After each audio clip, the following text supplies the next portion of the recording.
প্রায় 50 জনের কাছাকাছি মহিলাদেরকেও রোজার মাসে গ্রেপ্তার করা হয়েছিল। সব মিলিয়ে দমন পীড়নের যে প্রক্রিয়া বিগত সরকারের ছিল, বিশেষ করে আওয়ামী সরকারের, সেই দমন পীড়নের সকল স্টিম রোলার আমাদের উপর দিয়ে চলেছে। সরকারের দমন পীড়নমূলক মামলার শিকার হই।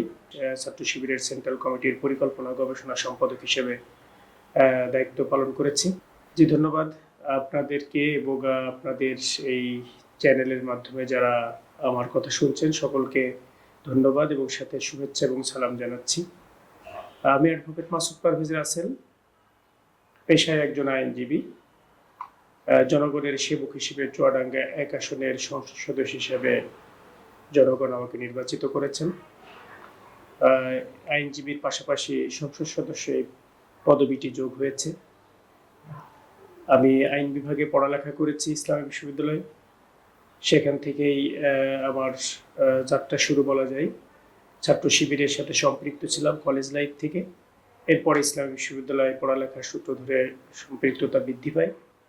সর্বশেষ বিশ্ববিদ্যালয়ে সভাপতি হিসেবে আমি ওখানকার ছাত্র জীবন শেষ করি। এরপরে সেন্ট্রাল কমিটিতে দায়িত্ব পালন করার সুযোগ হয়। সেখানে সর্বশেষ ছাত্র শিবিরের সেন্ট্রাল কমিটির পরিকল্পনা গবেষণা সম্পাদক হিসেবে দায়িত্ব পালন করেছি। এখন বাংলাদেশ জামাত ইসলামী চুয়াডাঙ্গা জেলার সহকারী সেক্রেটারি এবং কেন্দ্রীয় শুরা সদস্য হিসেবে দায়িত্ব পালন করছি।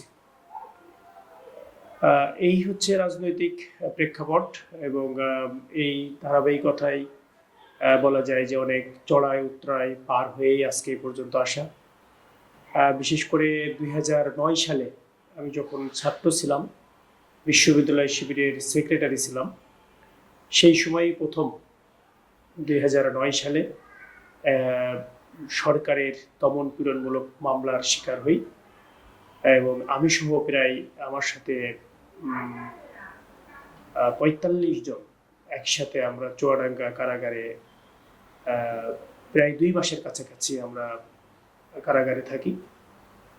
সেই মামলার আমি 1 নম্বর আসামি হিসেবে আমার বলা যায় যে রাজনৈতিক ক্যারিয়ারের এইভাবেই শুরু এবং পরবর্তীতে আইন পেশায় যাওয়ার পরেও আবার মামলার আরও 2টা মামলার শিকার হই এবং গ্রেপ্তার হই। সব মিলিয়ে দমন পীড়নের যে প্রক্রিয়া বিগত সরকারের ছিল, বিশেষ করে আওয়ামী সরকারের, সেই দমন পীড়নের সকল স্টিম রোলার আমাদের উপর দিয়ে চলেছে এবং আমি একজন আইনজীবী হিসেবে আমি খুব কাছে থেকে আমাদের সকল ভুক্তভোগীদেরকে দেখেছি। ইভেন আমার নির্বাচনী এরিয়াতে প্রায় 50 জনের কাছাকাছি মহিলাদেরকেও আমরা দেখেছি যে সেই সময় রোজার মাসে গ্রেপ্তার করা হয়েছিল। তাদেরকে বিশেষ ক্ষমতা আইনের মামলায় তাদেরকে সোপর্দ করা হয়েছিল।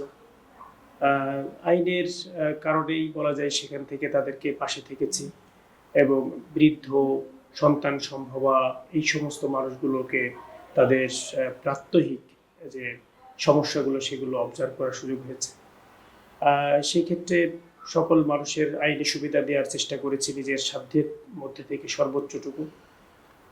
এভাবেই আমার রাজনৈতিক কর্মকাণ্ড এবং পেশাগত কর্মকাণ্ড পরিচালিত হয়েছে।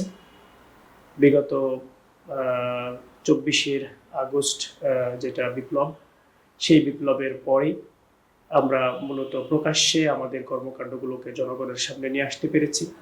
তার আগে সকল কর্মকাণ্ডগুলোই পরিচালনা করেছি, অনেক সময় আড়ালে আবডালে, মিছিল, মিটিং, সভা সমাবেশ সবগুলোতেই আমরা সক্রিয়ভাবে কাজ করেছি।